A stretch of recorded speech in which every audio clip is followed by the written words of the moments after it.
Welcome to the Holy Spirit's Curriculum of Joy podcast. My name is Wanaka Oberhuber, and I'm your host. My guest today is Allison Carney Baker. Hello, and welcome to the podcast. Thank you so much. It's such an honor to be here. I'm excited to meet you after it feels like months of scheduling back and forth. So yeah, really happy to be here. Yeah, there's a lot of coordination behind the podcast, as always. So I would like to start with a question. How did you come to see the world the way you do today? And then go from there. Sure. Wow. It is a big question. I'm sure you hear that a lot. I came to see the world the way I see it today, very uniquely. I started having spiritual and psychic downloads at the age of 3 and remembered a lot, and then remembered a lot of why my soul came here and what I was here to do.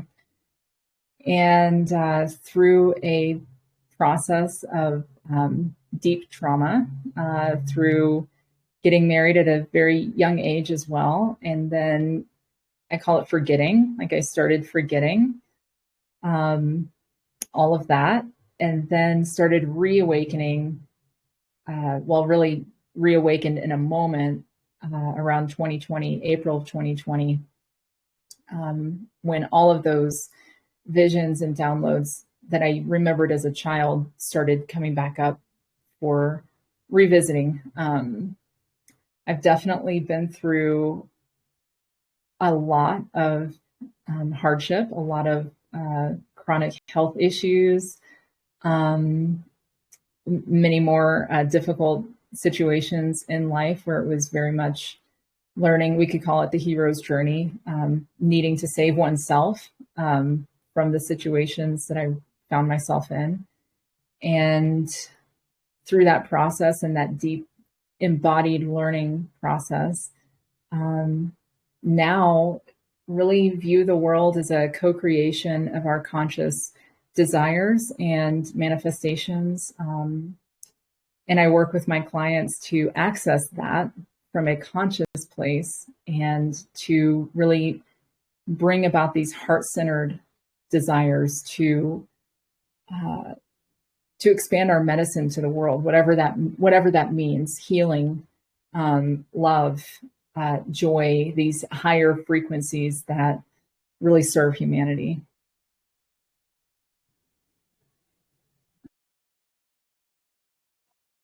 So you were speaking of downloads. What does that look like? Is it like, do you have a guide, or what does that actually feel like, or what is your impression? There were 2 recurring visions that I had over and over throughout childhood. One of them I came to realize probably in my late 20s or early 30s, after I started doing birth work. I was a birth doula for 13 years. And I realized I was having the memory of being born. I remember being born. And I remember what it felt like. That was one of the visions that I kept having when I was 3, 4, even 5 years old. It happened a lot. It actually would wake me up at night, kind of as a vision in a dream. And then when I started learning more, I was like, oh my God, that's what that was. That's pretty incredible. And then the other one was a vision of leading, honestly, an army, and of light workers and light beings and light bringers. And there was the duality of the other side as well, the opposing side. And it was almost like a battle scene. And I had that vision from very, very early. And that continued on probably until about the age of 11 or 12. And And then, went through that very human experience of forgetting things, um, and it has absolutely begun to play out in a very different way than I ever could have imagined. And I feel like it's more of a frequency and a knowing. And it just keeps showing up really almost every day in some way, shape, or form. And it's been an honor to experiment with that and to know that and to really live it.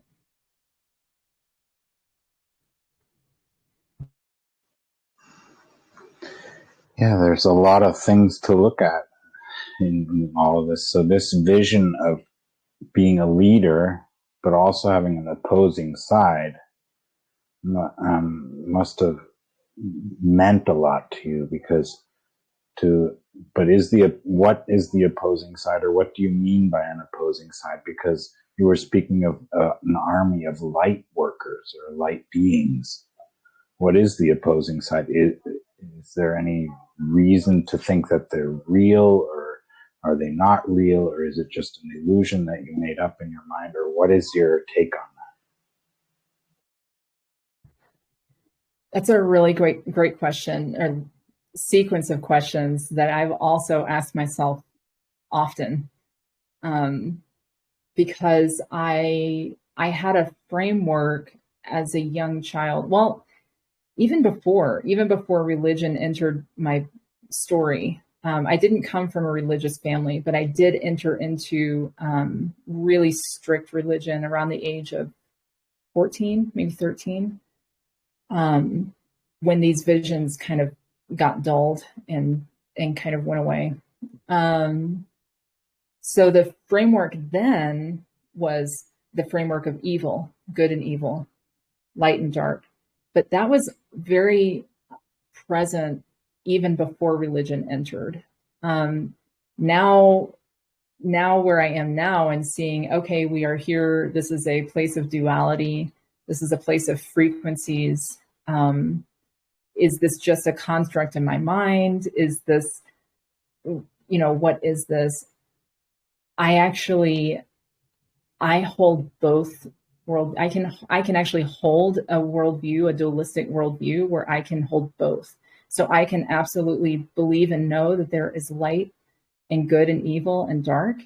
And I can absolutely embrace the fact that these are all frequencies, and that there's no good and bad, and that there's no duality. It's hard for me to put it to words. I've definitely had plenty of experiences with, we could call it the shadow world, we could call it evil, both from my own traumatic experiences, and then working with others, and doing even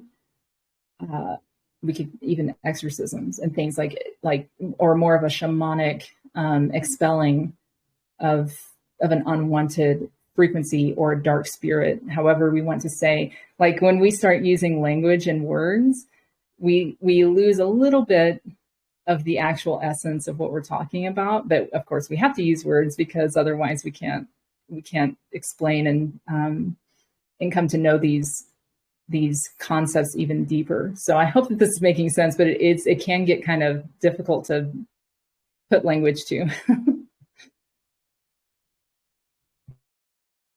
Yeah, there's a lot of ways of seeing it. You can have frameworks with which you see it as energy. You can have frameworks with which you see it as thought forms or thought cycles. You can have frameworks where you can really see it as evil and good fighting each other, and you have to choose the good side if you want to be a person of light. But yes, you have all these frameworks. But the question is, which one leads to most healing or most embracing of life? Because the issue of embracing life is a huge one. Yeah, I feel like my sense is that that's a deeply individual question for each of us. What is going to help us embrace life to the full which worldview is going to serve us in getting that. One of the things that has come into my life maybe 4 or 5 years ago is the system of human design. And this is something that I work very deeply with my clients on. And knowing my own human design and knowing my genetic makeup and my energetic body, I have what is called an open ajna, which is like the idea factory. It's just a very open mind. So for me personally, I don't have consistent access to what I specifically believe about any particular worldview forever. It changes for me. I have a degree in biblical studies, and for a large chunk of my life, I believed in that worldview, but there was always a part that felt something was being missed. And then as I deepened my awareness, I made peace with the fact that my mind is so open, I don't necessarily need to attach to any of these worldviews for me, but it can be really helpful for many, many people to do so, to find a framework that really resonates, to give that structure and that language to get us from a more contracted, constricted state to more open, embracing the beauty of life and embracing our spiritual and our soul's purpose and living that. So, I feel like that's a really individual answer that's probably going to be different for everybody. Yeah, well, in the body mirror systems, for instance, you go through the 7 chakras, and each chakra has a view, a way of seeing things. And according to that view, things function in a different way or happen in a different way. So I guess that sounds something like the way you're living is switching according to what you need to do. So how do you use that ability to switch between views for what? What do you switch to for what purpose? And then there's another thought I would like to share is the thought that comes from a psychologist called Charles Tart, I think, where he says, every state of mind needs a science of its own.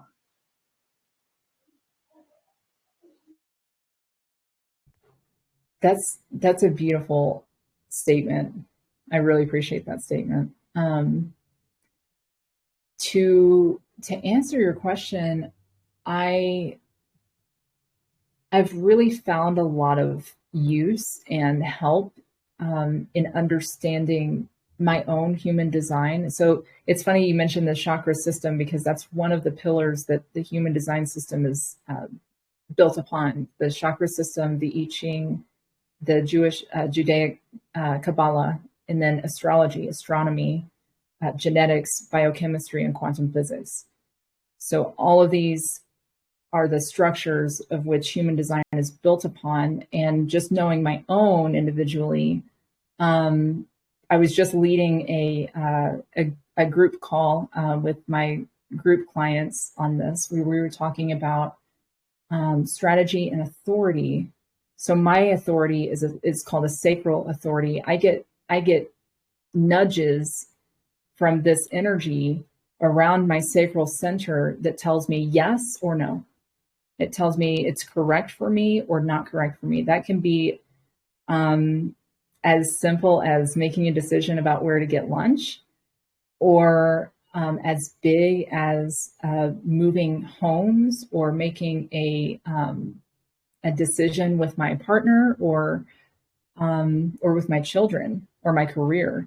So following that authority that I have inside of my system has truly never led me astray.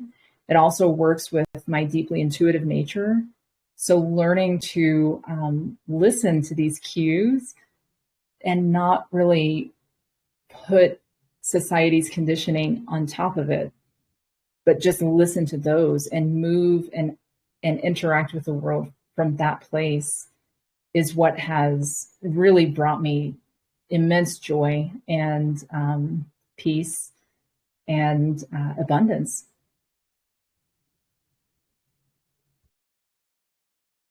So, where do you think this guidance comes from? Do you have any theories about that or any thoughts about it? Yeah, um, I feel very old, and I know that that's a strange response to what you just asked, but I do remember a lot. I remember being here as long ago as 4,000 years, and from the 50,000-foot view, looking in and looking down, I see us all as fractals of the same source energy, where we are consciousness, we are divine, we are love. We want to expand. And then when you look at the universe, and the universe is constantly expanding.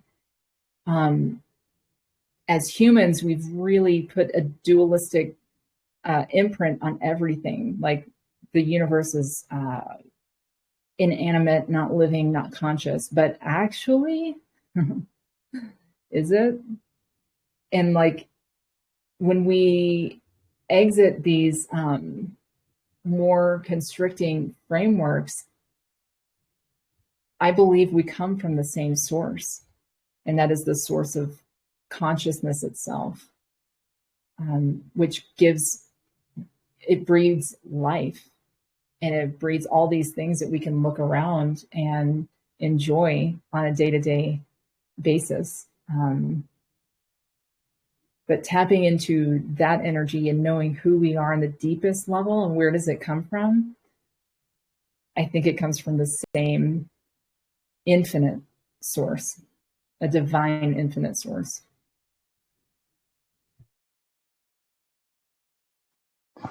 Yeah, there's also A Course in Miracles, a book written about and has its own way of describing how the world came about.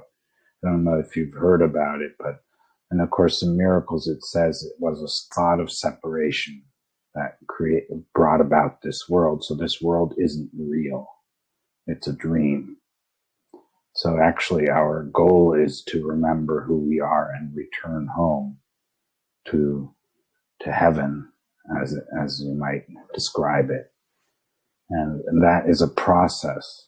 You usually start with a world which is where you really feel totally separate, and then you start slowly forgiving things, and then it gets a little less heavy and less heavy and less heavy until you shift into what the A Course in Miracles calls the real world.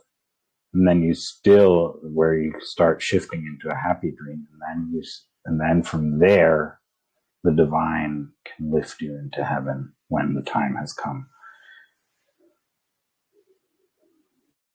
That's really beautiful. I think I have heard of the book. I have not read it. That really resonates with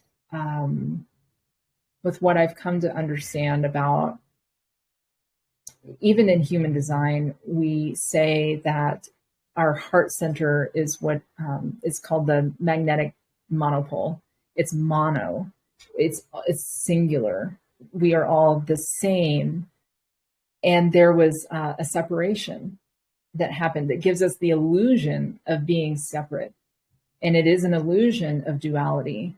Now, without this illusion, we would literally cease to exist. So I'm grateful for the illusion. It is fun. I like being here. We operate in the duality of day and night, and light and dark, heavy, dense, and light, and light filled. And like having that duality gives us this beautiful experience. And if we dropped the illusion completely and reached this Siddhic state constantly, our forms wouldn't be able to hold it. Our bodies wouldn't be able to contain it. We would come to heaven. We would die and reintegrate. And I'm curious about where the collective is heading in the next maybe few hundred years, maybe 500, I'm not sure. But because we are growing so much more conscious and aware than our ancestors have ever been, I'm really curious about what's going to start, how the forms, like how our bodies and how the denser 3D forms are going to be holding this or interacting. Like I have asked, the universe, I'm like, are we going to need to eat in 500 years or 1,000? Or will we just be living on light alone? How is this going to shift? Because this is the trajectory of realizing that we are all source energy, as different fractals and manifestations of the same thing. So, like, where is this going? Yeah, there's a lot of speculation about these things, of course, and yes, it's the idea that we're not a body, we are free, we are just as God created us, from A Course in Miracles, is one way of putting that. So we are not a body, so we cannot be contained by a body. The body is a manifestation of this idea of separation. So it's not real in itself, but who we are is. So love is real. Yeah. Yeah, I think you could, the argument could even be made that love is the only real thing. At least this is where I've been led. It's like love, if we're going to think that we are in a reality and we look around and ask where creation came from, it came from love. And we see that with procreation. We see that when a gardener is tending their garden out of love for the earth, in husbandry with animals. I mean, we see this everywhere, but it's like, what is real? That's real.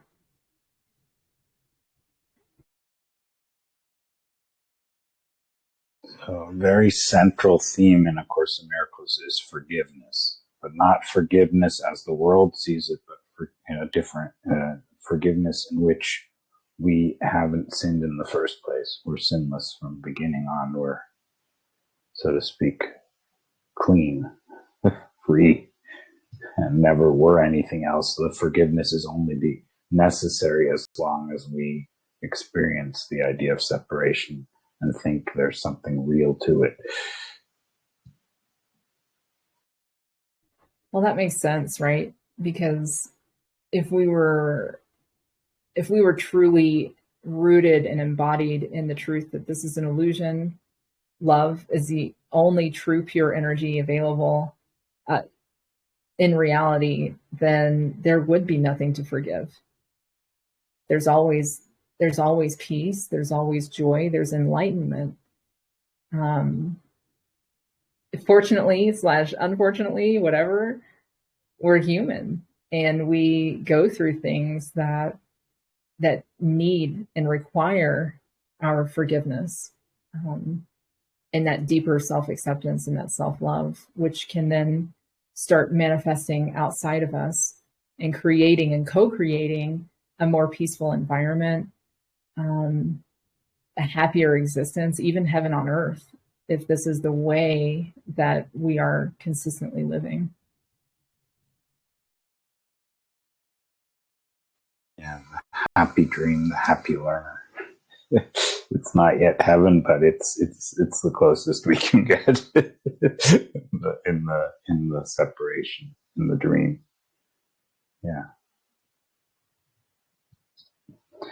So let's go a little deeper, because yes, we all face a world of which is made by separation thinking. And how do we forgive this world? Because we're, the thoughts are making it, like you were saying, it's a co-creation. You're making this all up as you're walking your path. How do you move on from there? Because it's so easy to get into these states of despair and anger if you can't find ways to forgive the world, or to change your mind about it. As A Course in Miracles, it says you can't change the world, you can only change your mind with the help of the Holy Spirit. So yeah,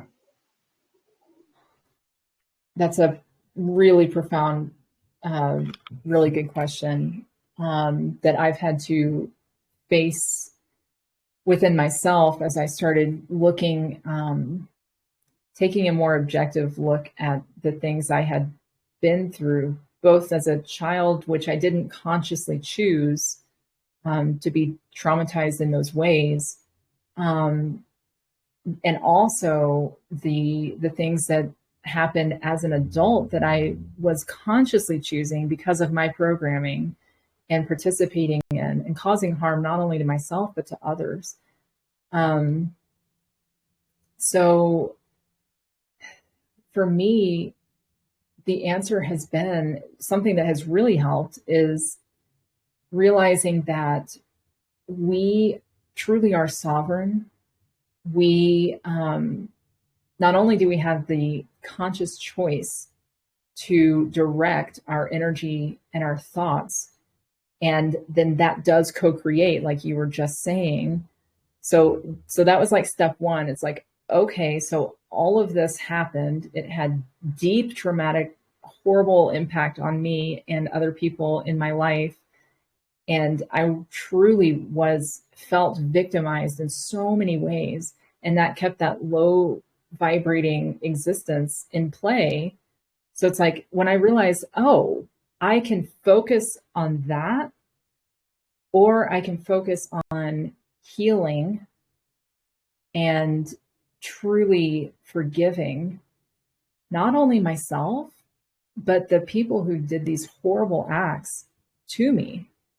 And so that was like step one. And then step two was, well, how do I do that?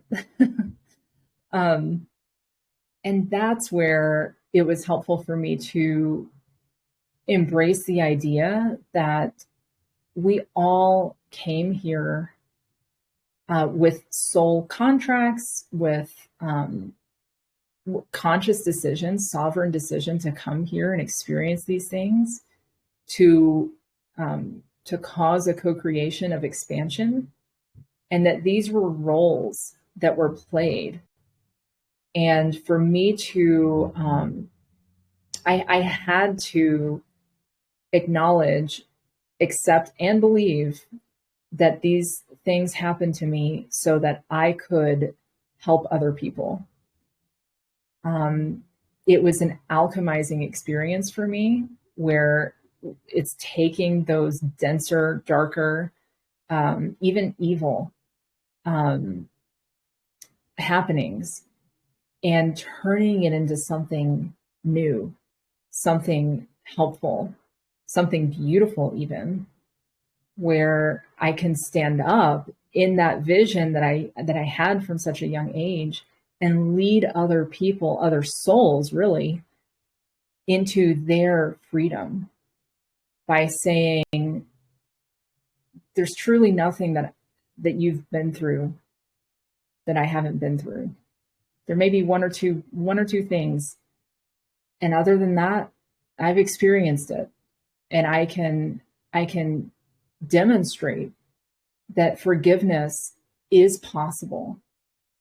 And the person it serves the most is me, because not only do I get to live in freedom and peace and healing, but I get to fulfill my soul's purpose in leading others to the same.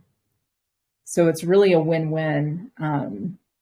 And it was definitely coming to that place of forgiveness was definitely a process. I absolutely supported myself with healers and somatic therapists and shaman, and like I got the help and the support that I needed, and now I'm able to be one of those support structures for others, which feels just amazing.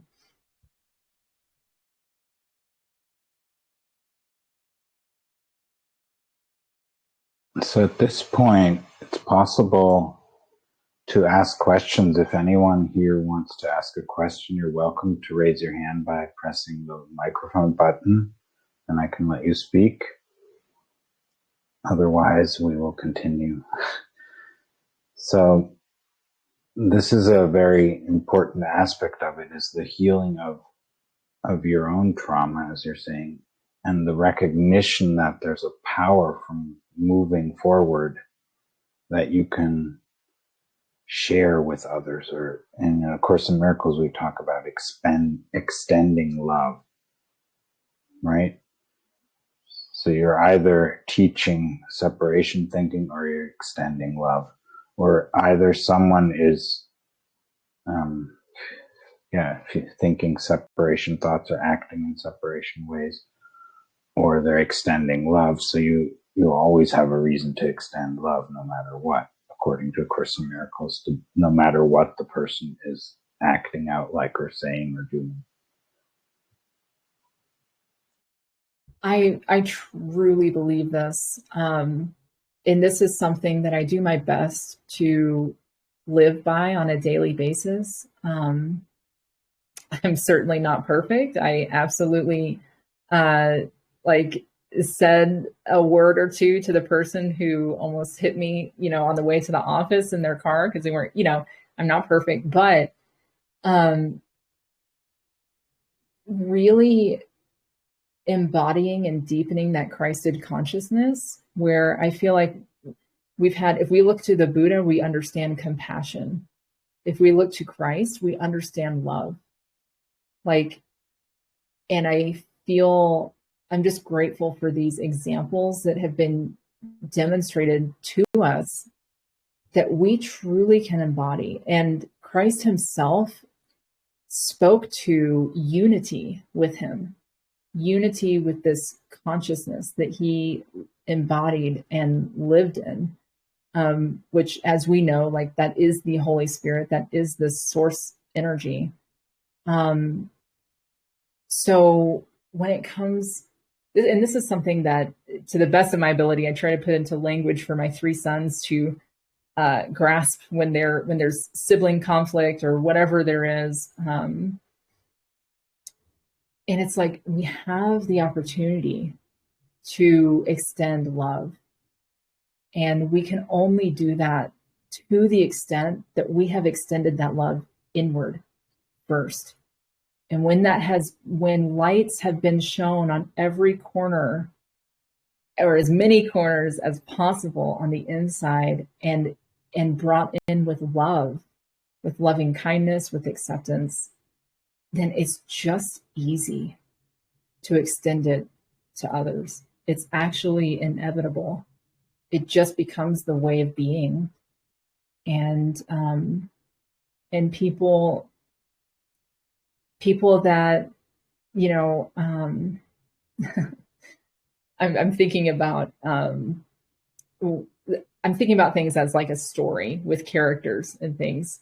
And in my own personal story, there's a character who everyone loves to hate, who's inflicted massive destruction in my life and my children's life. And I can even look at this character and say, they came here for a reason. And although I can look at all the negativity and the darkness and all that thing that this person has brought to me, I can also look at the good that I have brought from this situation, the deep learning and wisdom I have gleaned from this. And I can look at the soul that's inside of that form and say, I know what you're here to do. Thank you. Thank you. And the more I experiment with my own self-love and forgiveness, the easier and easier that becomes.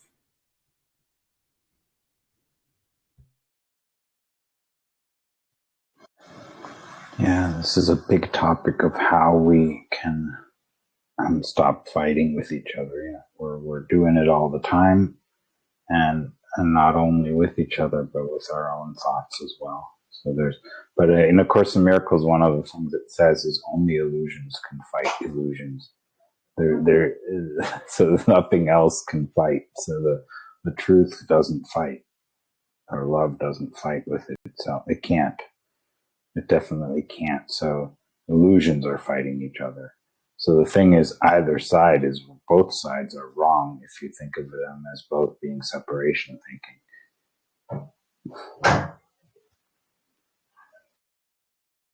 Yeah.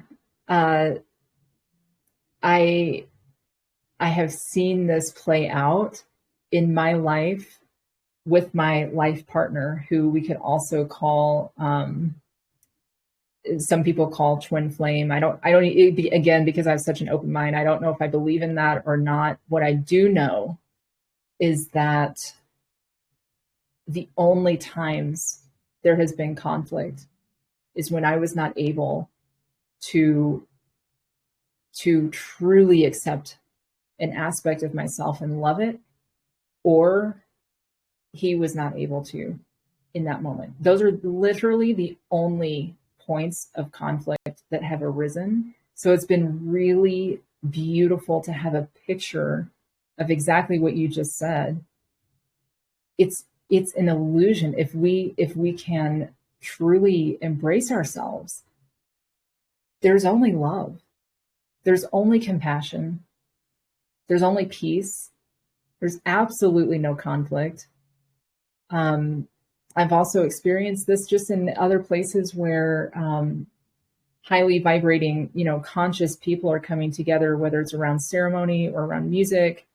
And there's just this overarching sense of peace, because we know that we're just looking at another aspect of us. It's like, oh, that's a really cool reflection of me.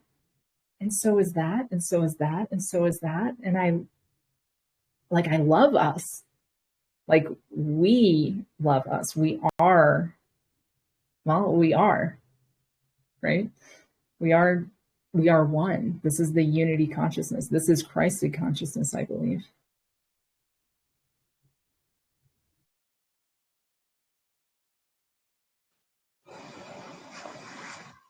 Yeah.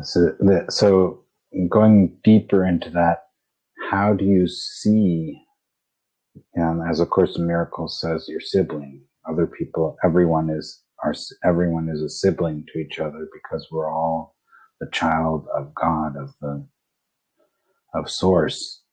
So we're all siblings in that sense. How do you see your siblings? I truly think that they are beautiful.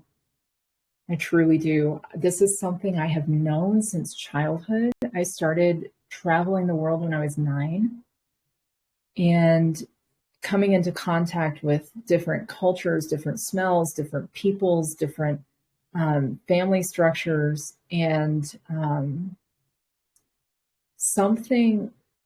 something that I've learned from my own human design, and this is not necessarily true of every single person according to this system, is that for me, I do have soul contracts with everybody I come into contact with, whether it's the store clerk or my tax accountant or my son. There's a contract in place where I'm working out my karma, or they are working out theirs with me in that interaction. I did not know that when I was 9 years old and traveling the world, but what I knew, and what makes more sense and deeper sense to me now that I do know this piece, is that I just remember looking at people, strangers, and loving them, truly loving them, really seeing them seeing beyond the whatever it was in that point, poverty, seeing beyond now as an adult, my parents' limitations and how, the difficulties that I went through as a child, and seeing truly them, seeing their spirit, seeing my clients, just the people that I come into contact with, my siblings. Like, this is, I think they're just beautiful, and they're doing the best that they can do along their journeys. I've been privileged to learn from some. I've been privileged to lead others, and I've been really honored to walk hand in hand with a handful who have really been my brother, been my sister, been my family.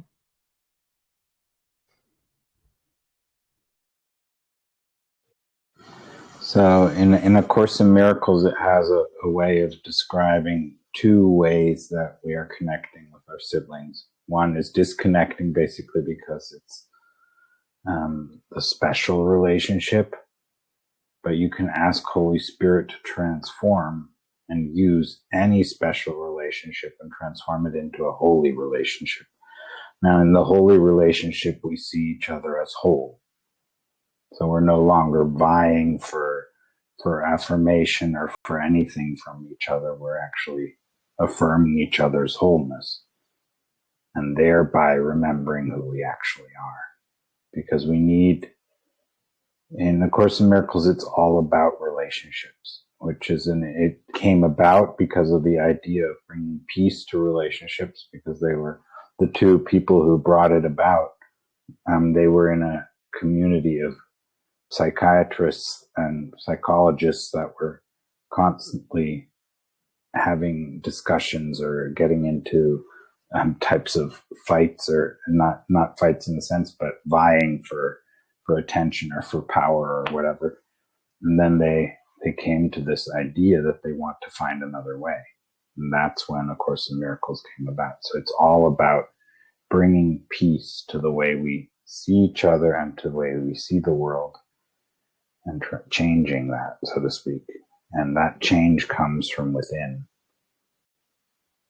And yeah, there's another thing. It speaks of the ego and the Holy Spirit. So the Holy Spirit is the solution that was given to us by God when we had that thought of separation. So the solution was given to us right away.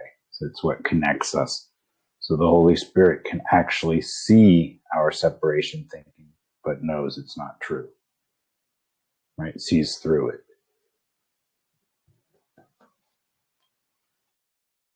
Yeah, that's really a beautiful way to put it. And I had no idea that a book was written on this, but so much of it resonates with truly how I've come to feel about who we are. And yes, seeing that this is an illusion, this is duality. We think that we're separate. We're not. And we do fight sometimes. And it's just like loving all of this. It's almost like, and I've actually come to embrace my ego as like the little 3-year-old or the 4-year-old who does not know any better.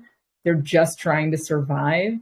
And when that kicks up, it's like, oh, like, you're cute, but we don't operate that way anymore. Like, this just isn't necessary. But it's not even demonizing the ego, right? Like, when we had that separation thought, that's when the ego was born. At least that's what I believe intrinsically. And it's just a byproduct of that. It's part of our reality. It's okay. And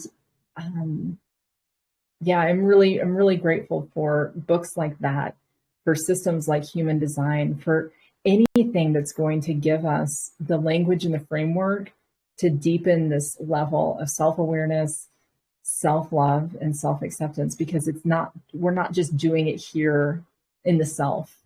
We are doing it to the other as well. Yeah, healing never happens alone. That's another one of the things A Course in Miracles speaks about. How no matter what healing or miracle happens, it's never alone. So you can't have a miracle and it doesn't affect anyone. It always is more people involved or more siblings are involved than you ever would imagine, or more is at stake, let's put it that way.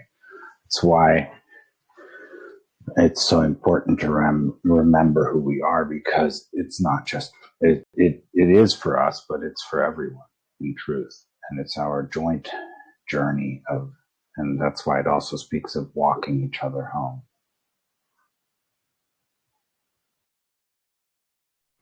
Yeah, it's profound. It's so true. What's coming to mind as you say that is that there's also interdimensional, like, beings and ancestors who walk us home as well with our healing journeys.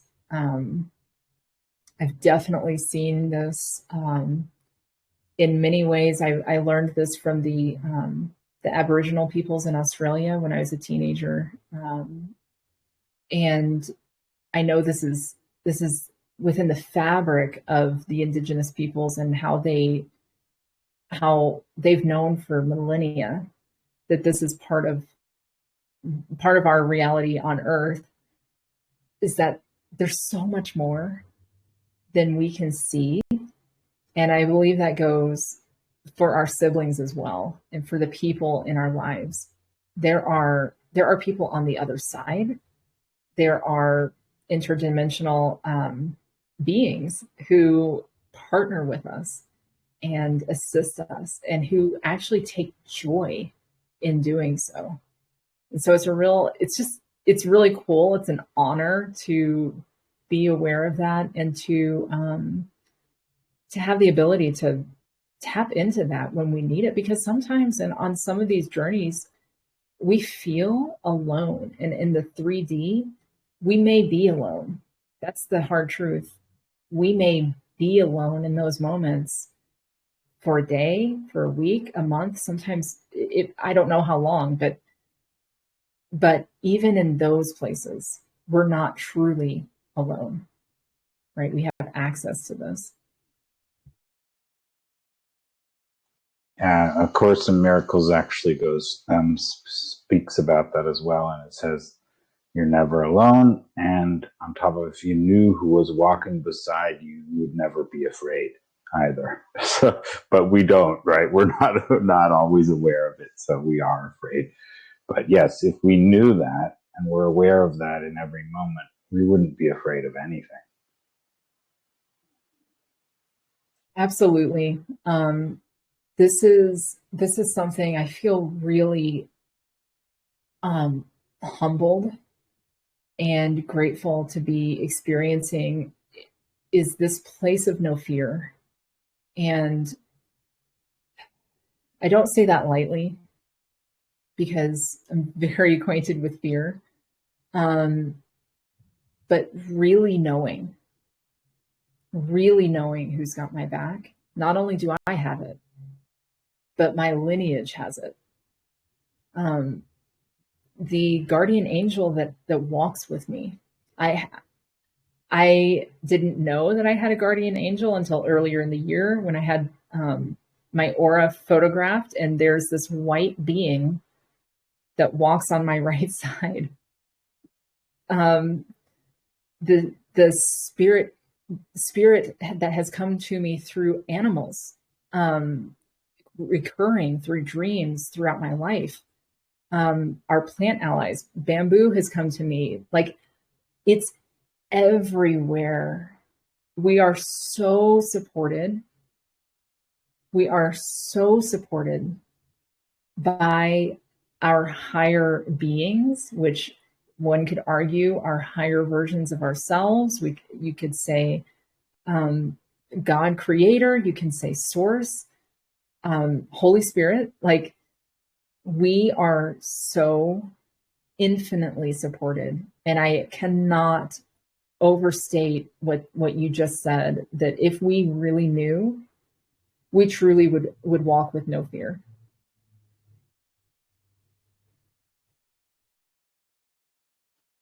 And one of it says we're infinitely valuable in the mind of God, and therefore you can never value your sibling too highly. It's not possible, which is also an interesting statement from A Course in Miracles, that you really cannot overvalue each other, right? It's just not possible. So we are infinitely valuable in the mind of God, and we can do our best to remember that we can do that. We can also value each other infinitely.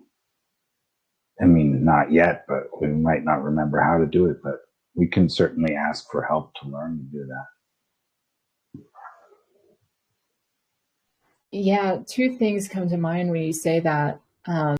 Number one is the golden rule that Christ is quoted as saying, "Do unto others as you would have done to you." I mean, that's our reality anyway. That's what happens anyway. And so valuing the other, valuing ourselves, because we were created from this love source energy, we're totally in it. It's hard to even talk about. Our value is infinite. And then the other thing that's coming to mind is the practice in yoga of, namaste. Like, the divine in me bows to the divine in you. Like, we see each other, and we just, I mean, I feel like Christ really did embody this when he sacrificed his own self for love of the other. And it's a really profound picture to be able to look at and say, like, okay, there's no good deed, there's no loving deed that is small enough, or that's big enough, even if it's small, like, or huge. If it's coming from this frequency, it's truly honoring who we are.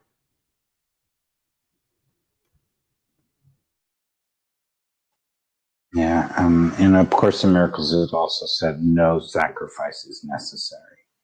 So in A Course in Miracles, Jesus is saying that he didn't sacrifice himself. He's saying, he was showing that nothing can harm you. The resurrection is in the focus, and he didn't really die, and so on and so forth. So he didn't go through pain, right? Even if we have a lot of depictions of it looking like that, it wasn't pain that he was going through. It was something totally different. He also calls it the last unnecessary journey. So he wants us to learn sacrifice isn't the solution. Not even if we, in the name of sacrificing ourselves for someone else, that's not what he's asking us to do. It's so valuing each other, you can't value each other too much, right? You can't value another too much, another sibling. So if we are able to see each other as whole, even though we look in the outer, we don't look whole, right? I mean, you look like this, I look like that. We all have things that you can observe and describe and make comments about, and even wage wars about if you want to, right? But it doesn't make you less whole. And therefore the idea in A Course in Miracles is to see, for instance, if someone is sick, not to see them as sick. You will do everything necessary in the dream that the person needs, but not to see them as sick. So to see them as whole anyways, because that is come about through what we've made a separation thinking, and not because it's real or that's who we are. That's really beautiful. I've not heard that depiction of the Christ journey before, and that deeply resonates um, with what I have found to be true. And coming back to that original picture, and like I just dream about a world where we would actually get the teachings right and be able to grasp it. Um, and then what you were saying about not seeing the sick person as being sick, and as a healer and as someone who was bedridden for 7 years with diseases that are not supposed to be cured or curable. The thing that healed me was not seeing myself as sick. I never, once I felt that shift, and I was like, oh wait, okay, so I've got this disease and that one, but I'm not sick. And making that shift was the turning point in my own personal health journey. And furthermore, now I'm carrying that forward with my children when they had some fevers, last week and weren't feeling well. And I just, of course, I nurture them and give them what they need, but I do not talk to them differently. I do not energetically go into this aspect of fear frequency because we don't need that. Our bodies go through things and we're whole. Like you say, like we are completely whole in that moment, in every moment. And making that shift is nothing short of life-changing, I think.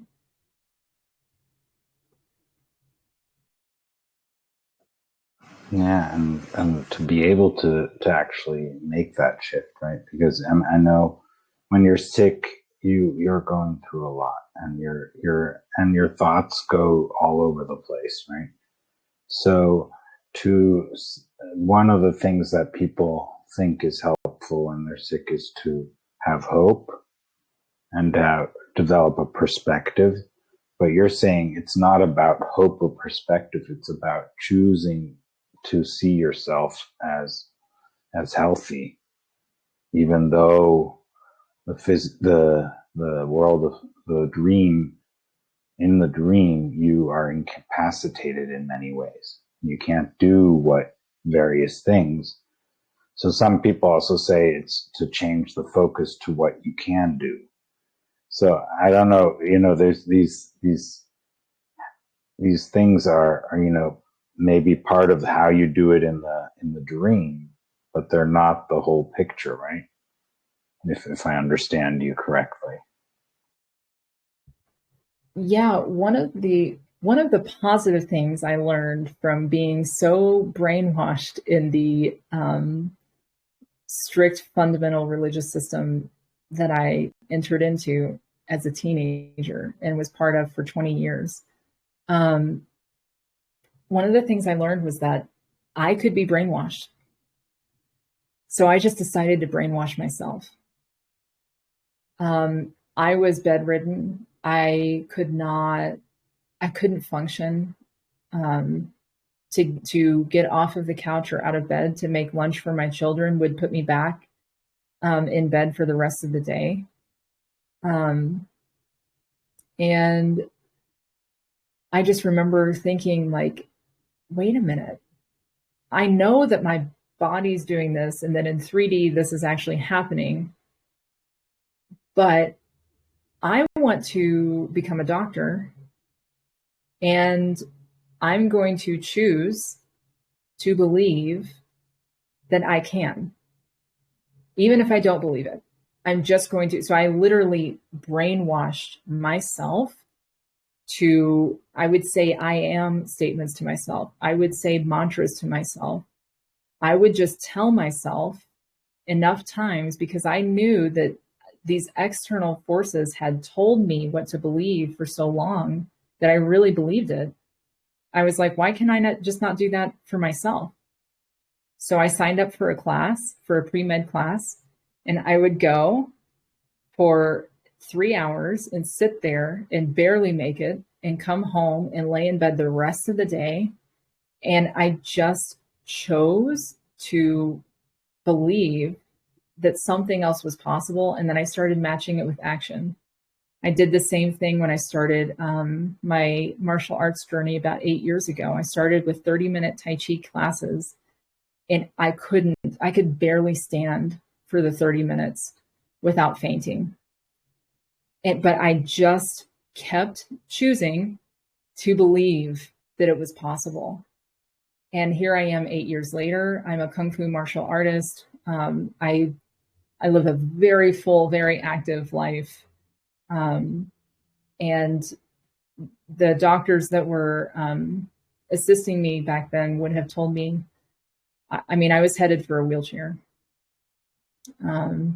So yeah, you can choose to believe whatever you want to believe, because whether we're conscious of it or not, that's what we're doing anyway. So why not be conscious of it? So there's two levels to it: seeing yourself as whole, and the other is the step-by-step changing your mind and saying, okay, I can do it. I'll start small, right?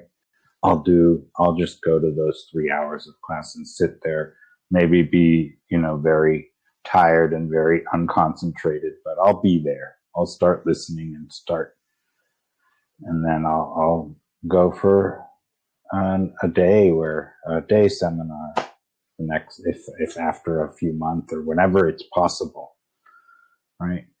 So yes, I think many people who go through recovery, including myself and others who've went through recovery processes from various things, that step by step and choosing, right, which way you want to go, because you'll get all kinds of advice, right? And I'm sure you got tons of advice of what you should do or should not do. And you had to make choices there, right? What do you trust? What do you want, actually, right? Because you'll have people who come with the surgical solution. You'll have people who come with the psychotherapist solution. The next person will come with physiotherapy and so on. You have all these options, shamanic options, and you have to make a choice, right? What makes sense to you? Or maybe you make a mixture of it all, but you have to find your own way. So how did you navigate that?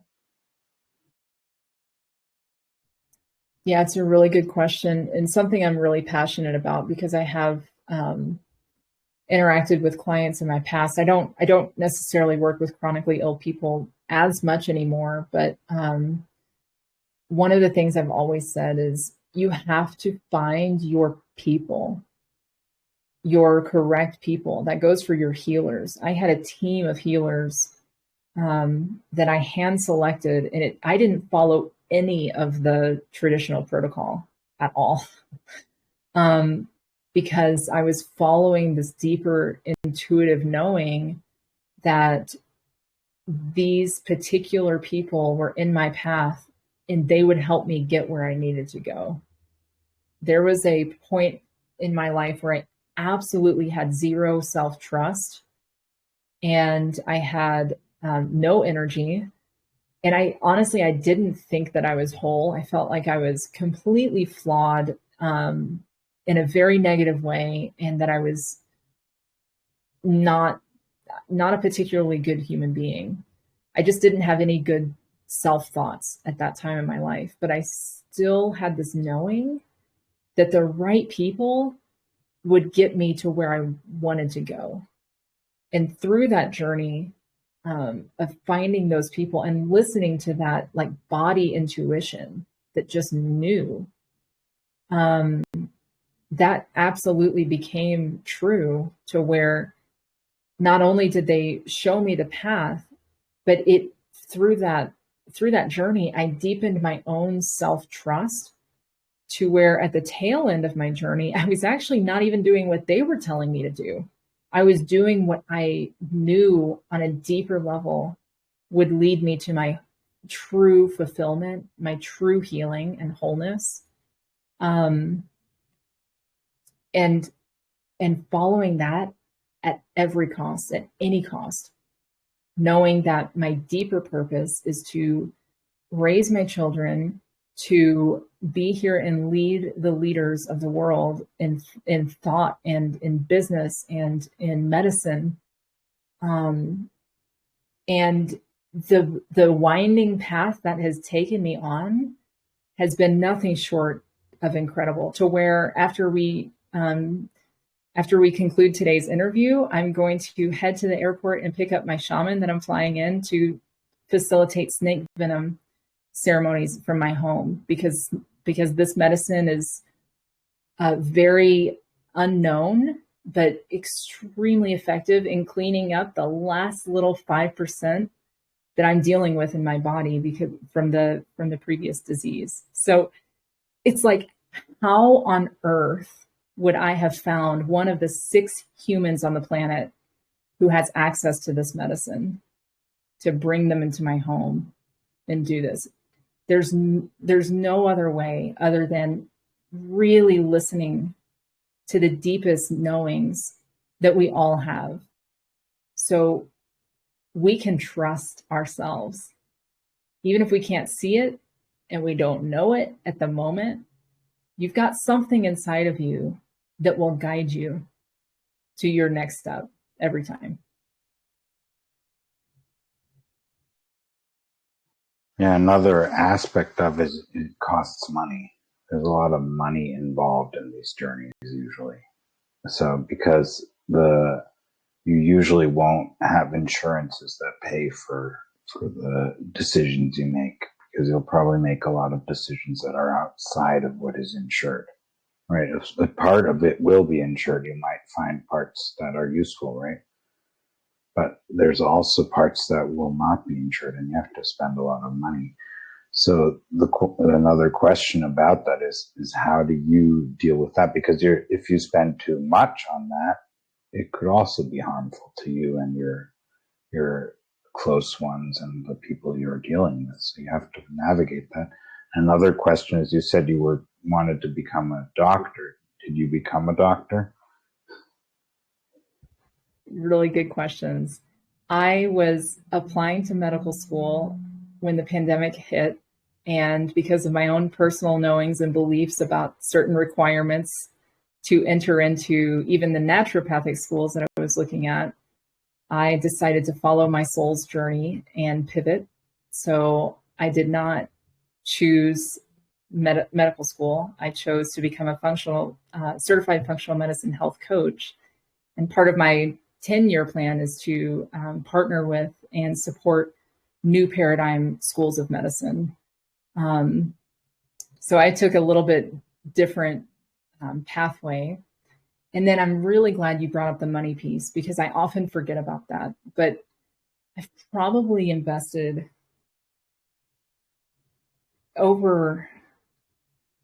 it's getting close to or over $100,000 in my health over the past 8 years. And for a little bit of background, I came from rural Kentucky, one of the poorest states in the United States. And my husband at the time was the only income earner at about $25,000 a year for a family of 5. So we were living below the poverty level of the United States, and even below for our own state. And I've never really come from a place where I let that stop me. I just knew that this had to happen, and I trusted that the universe would deliver. And every single time it did. My son was facing some really serious life-threatening health issues. Before I had tackled my own health journey, I had to tackle his, because we were ending up in the emergency room where he was almost dying multiple times a year. And I found the right people. Nothing was covered by insurance. And it was going to cost, I think, I think it was close to $20,000 to get him the help that he needed. And I applied my spirit, my knowing, my intention, and my desire. And at that point in time, I was very much in the religious system. I was praying in the way that I used to pray and all of those things. And in 6 weeks, we fundraised every penny that we needed to get him the help that he needed. Money is simply another fractal of this energy that we've been talking about. And we love to use it as a limitation.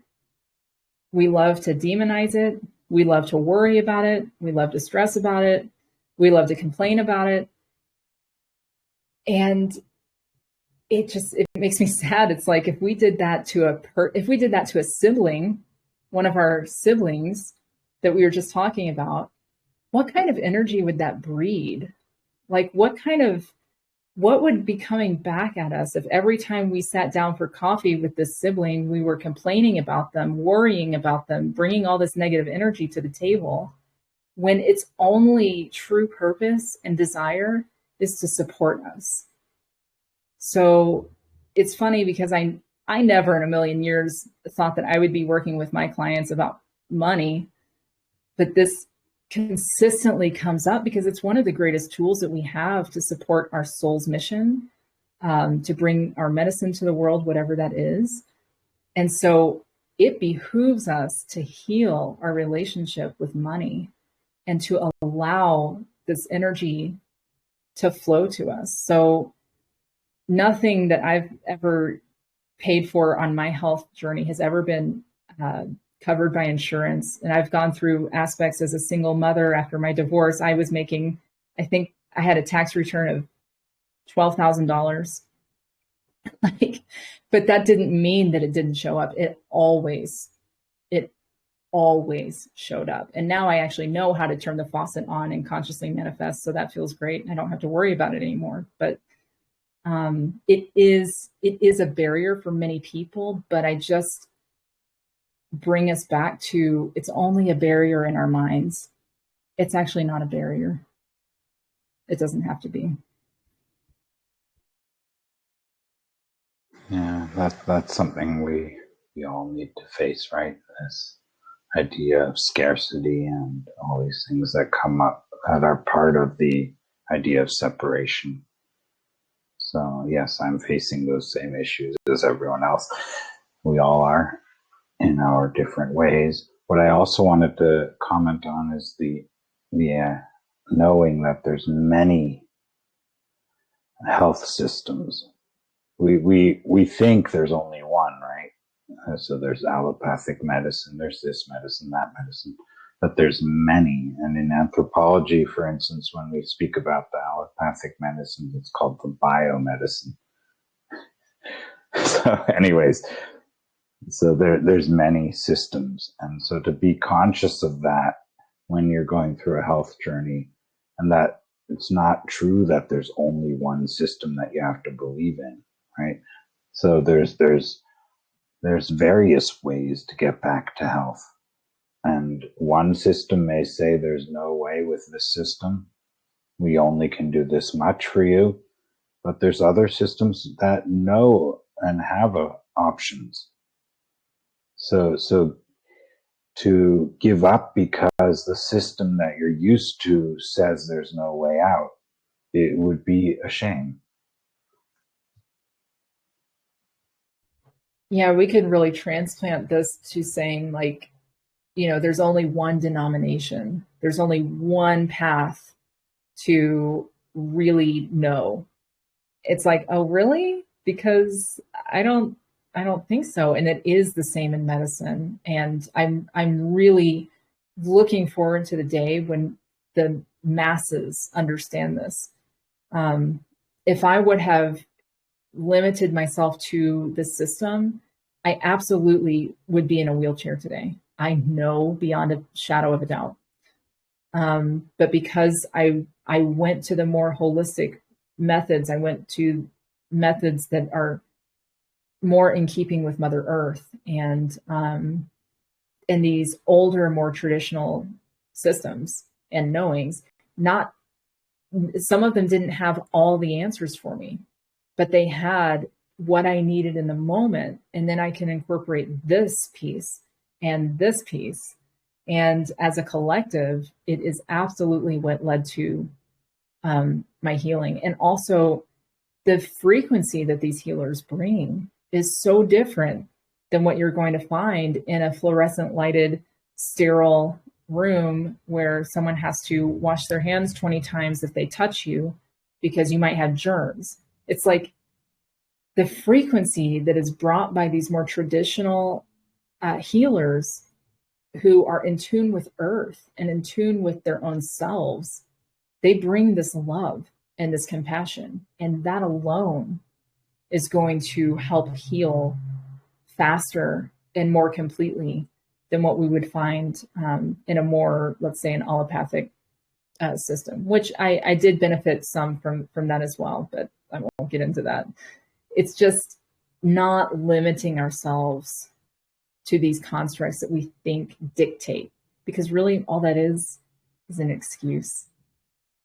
And if we want to heal, we get to really look and decide that we want that.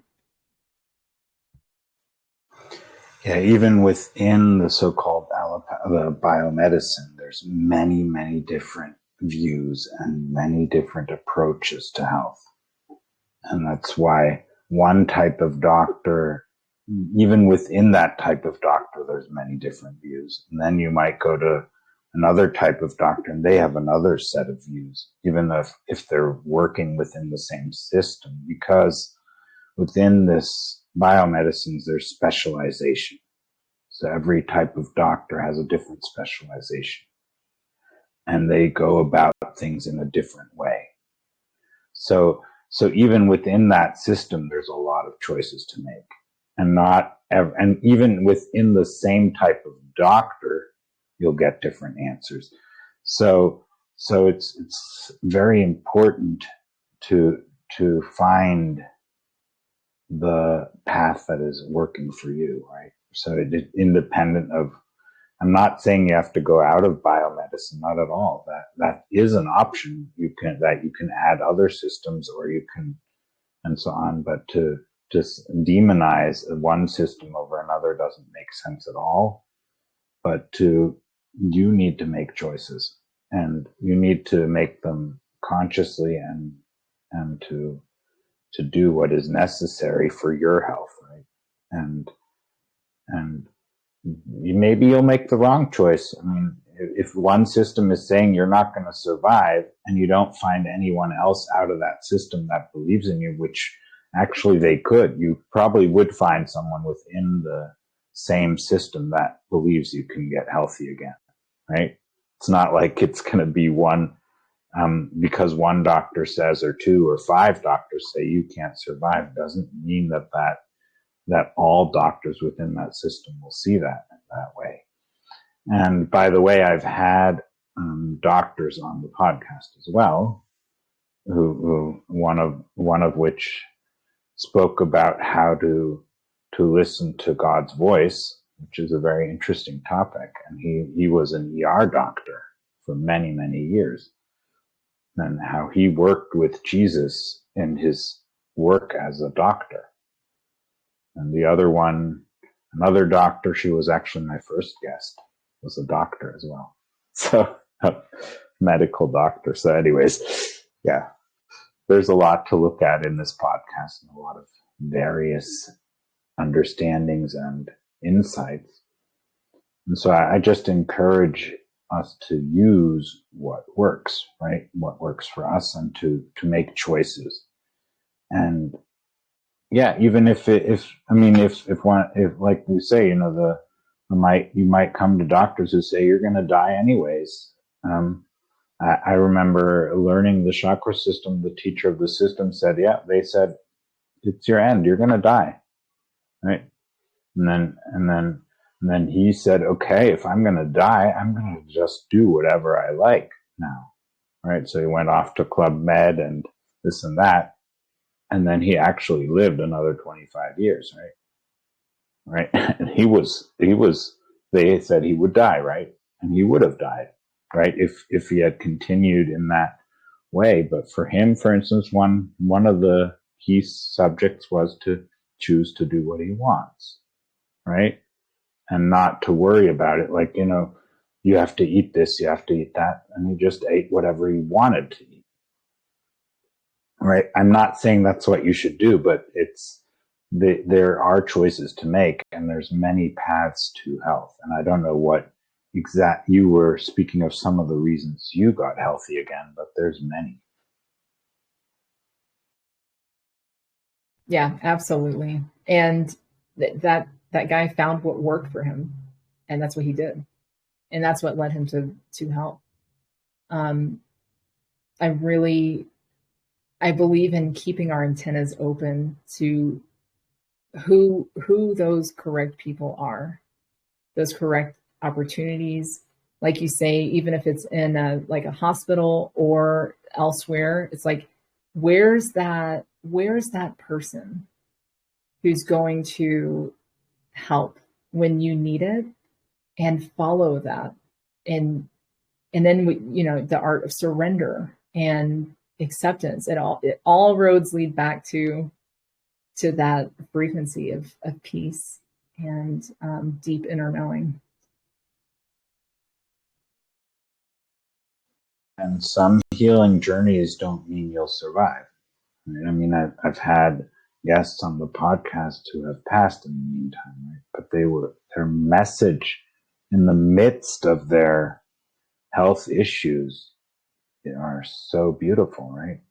And so healing.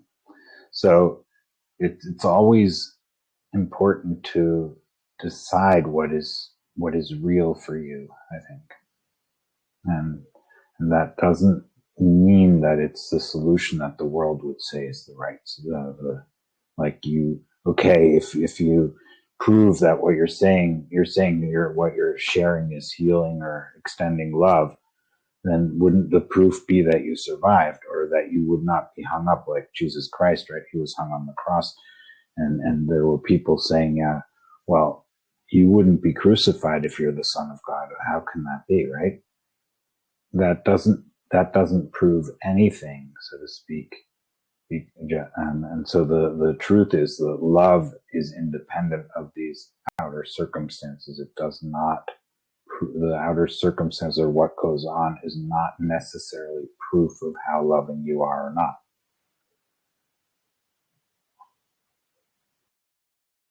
Yeah, I agree 100%. Yeah, I'm thinking of dear friends that I have who've passed on, and their legacy lives on, and the way that they moved through their health journeys spoke volumes.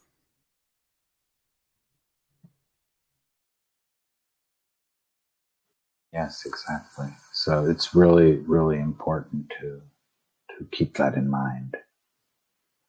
And so, some of them were saying, okay, either way, I have gained through this process. Right? And I've been able to extend so much in this journey. So yeah, it's time to wrap up.